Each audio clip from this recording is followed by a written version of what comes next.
Good evening. This is All India Radio, and I am Nishit Kumar with the news at 9.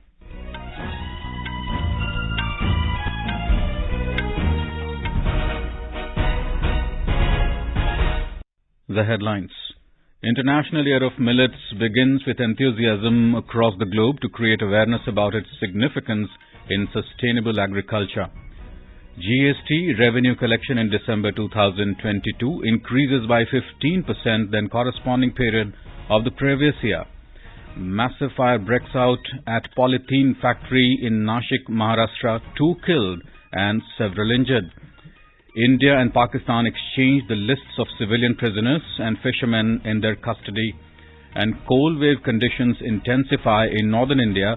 Fresh spell of cold wave to hit Delhi and NCR from Tuesday. And now the news in detail. With the beginning of New Year 2023, the International Year of Millets has also begun with enthusiasm in India and across the globe. The United Nations declared the year 2023 as the International Year of Millets on the initiative of Prime Minister Narendra Modi.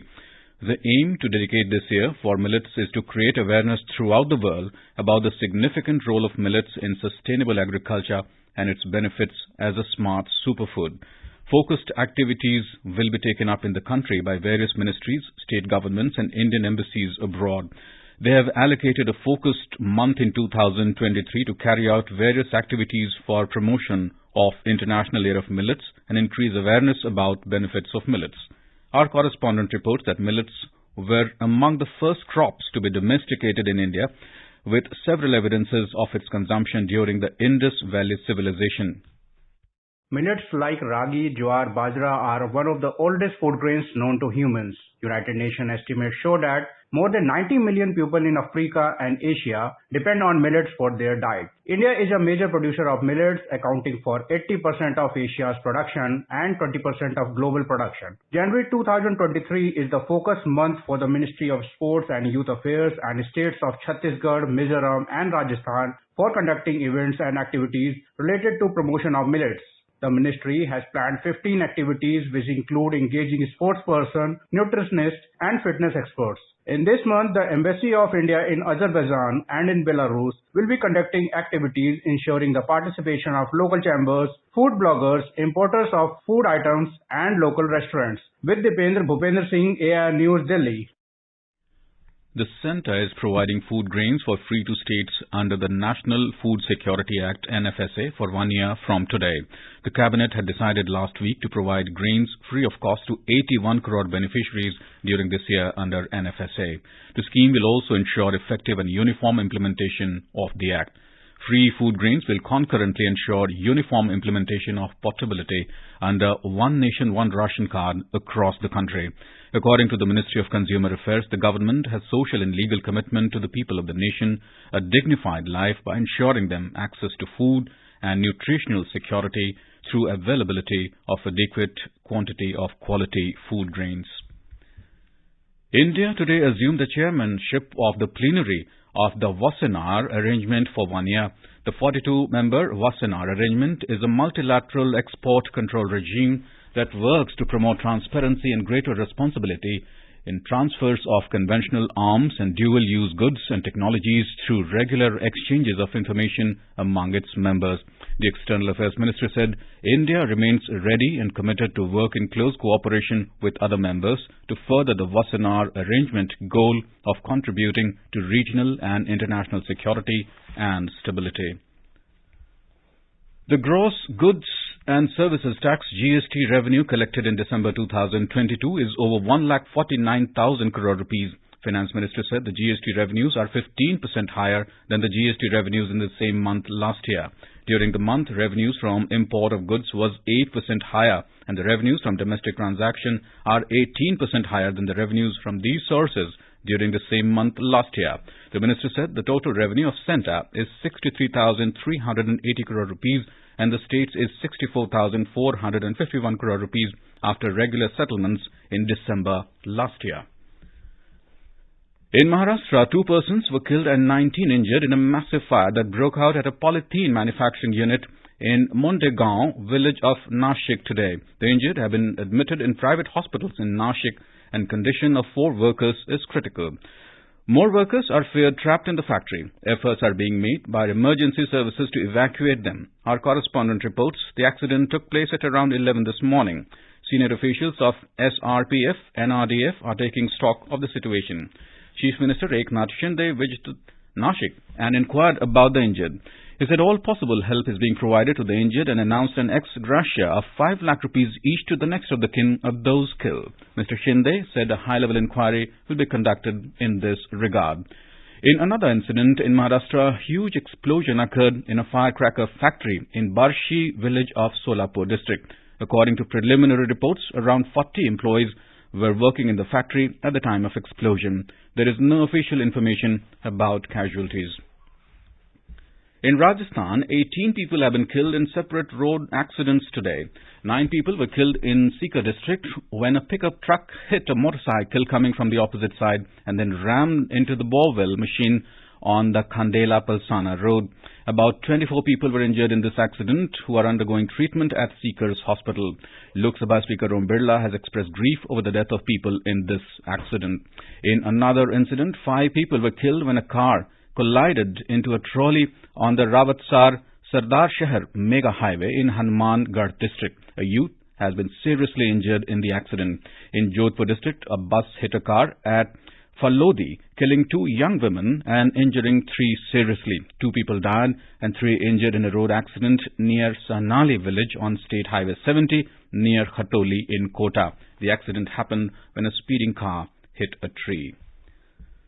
This is All India Radio giving you the news. For quick news updates around the clock, follow us on our Twitter handle at AIR News Alerts.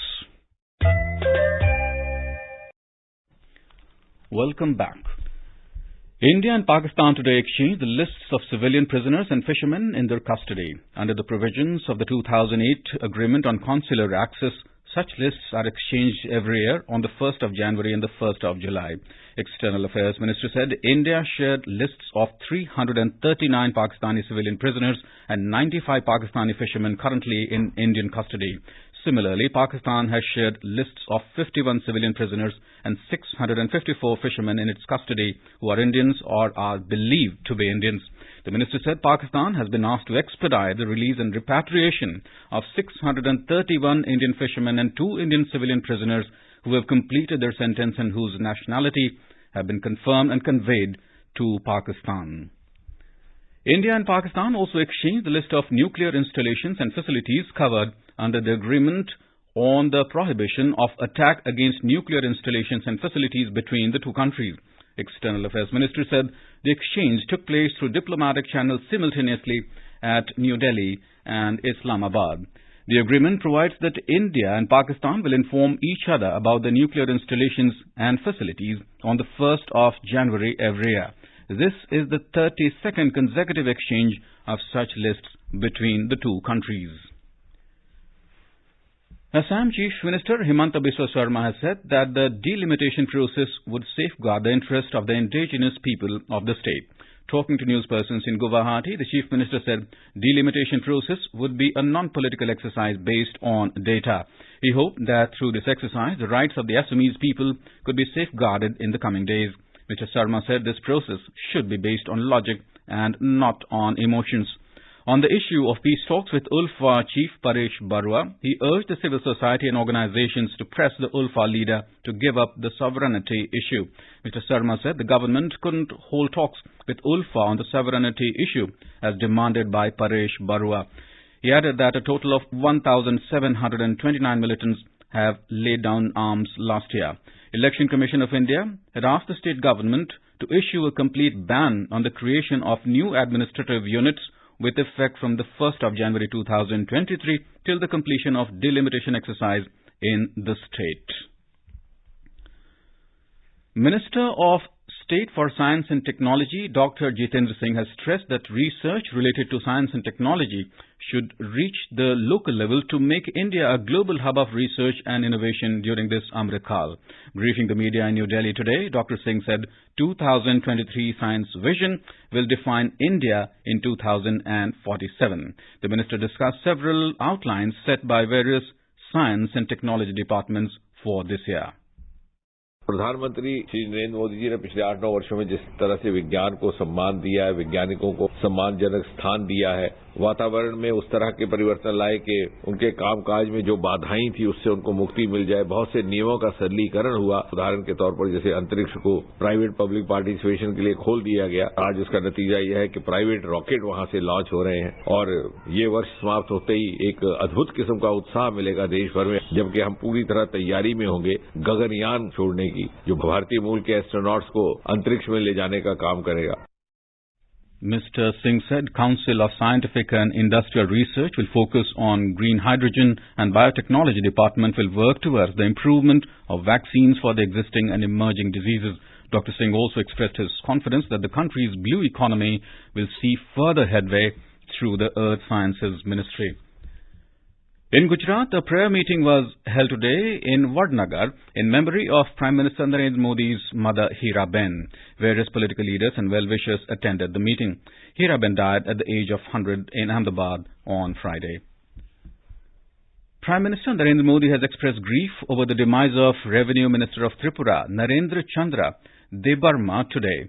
Debarma was the chief of ruling BJP's ally Indigenous People's Front of Tripura. In his message, Mr. Modi said, Debarma will be remembered as a hard-working grassroots leader by the coming generations. He added that Debarma made a rich contribution to Tripura's progress.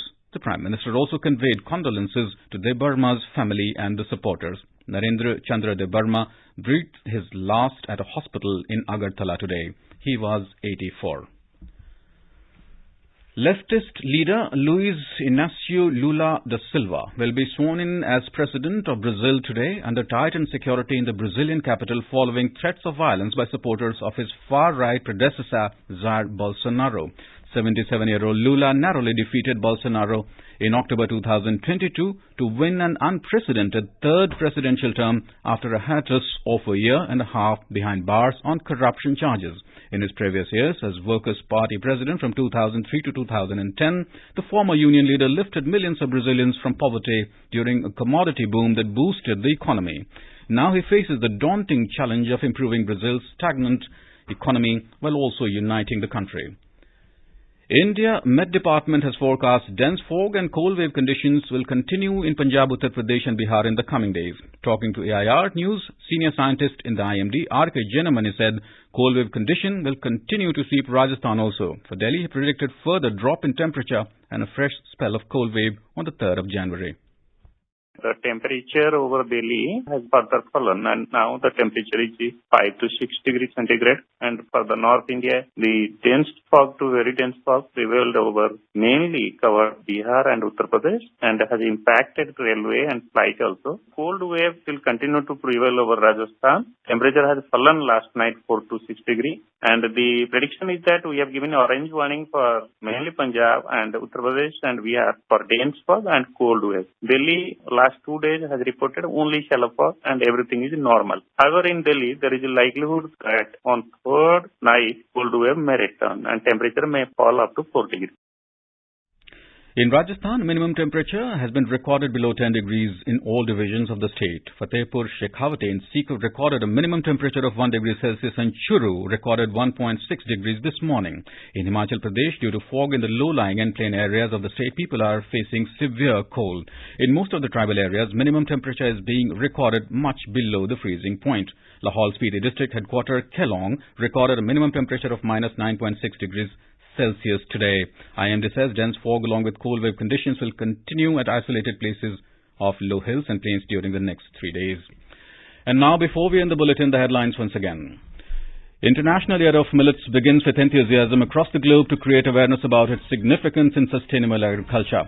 GST revenue collection in December 2022 increases by 15% than corresponding period of the previous year. Massive fire breaks out at polythene factory in Nashik, Maharashtra. 2 killed and several injured. India and Pakistan exchange the lists of civilian prisoners and fishermen in their custody. And cold wave conditions intensify in northern India. Fresh spell of cold wave to hit Delhi and NCR from Tuesday. And that's all in the news at 9. Good night.